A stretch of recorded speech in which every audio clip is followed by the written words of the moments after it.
এখন টাইম 9টা বেজে 53 minute. Nifty 24,184 open হয়ে প্রথম দুটো ক্যান্ডেল নিচে আমাদের যে প্রিভিয়াস সুইং এর লেভেলটি আছে 24,074 এই লেভেলটির কাছেই এসে তৃতীয় নাম্বার ক্যান্ডেলটি উপরে যাওয়ার চেষ্টা করছে। জানি না এই 24,074 এর এই লেভেলটিকে টাচ করবে কিনা, তবে এই লেভেলে টাচ করার একটা সম্ভাবনা আছে। আর যদি এই লেভেলে একটা টাচ দিয়ে দেয় তো এখান থেকে একটু আপ মুভ হওয়ার চেষ্টা করবে। আর নিফটি এই রেঞ্জ থেকে যতদিন না পর্যন্ত বের হচ্ছে ততদিন আমরা নিফটির মধ্যে আপ মুভ আশা করতে পারি না। এই রেঞ্জ থেকে নিফটি আপ মুভ দিতে পারে, আবার ডাউন মুভ দিতে পারে। আমাদের তৈরি থাকতে হবে নিফটি যদি নিচে আসে তো এই সুযোগটাকে আমরা যাতে কাজে লাগাতে পারি, আবার নিফটি যদি এই লেভেলটিকে ব্রেক করে উপরে চলে যায় তো আমরা যাতে এখান থেকেও একটা প্রফিট জেনারেট করতে পারি সেভাবেই আমাদের তৈরি থাকতে হবে। তবে নিফটি যতদিন না পর্যন্ত এই লেভেলে থাকছে ততদিন আমরা ওয়েট করব।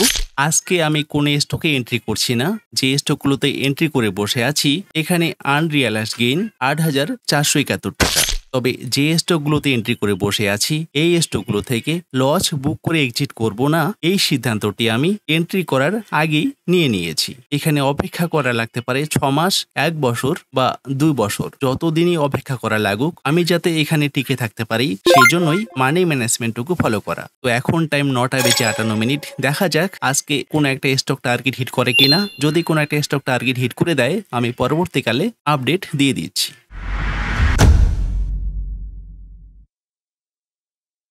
নিফটি শেষ পর্যন্ত ক্লোজিং দিয়েছে 24,143 টাকা 75 পয়সা। আমাদের যে নিচের লেভেলটি আছে 24,074 টাকা 20 পয়সা, এই লেভেলের উপরেই ক্লোজিংটা দিয়ে দিয়েছে। কিন্তু নিফটি এখানে কন্টিনিউ 8 দিন থেকে একই জায়গায় ঘোরাফেরা করছে, না যেতে পারছে উপরে, না আসতে পারছে নিচে।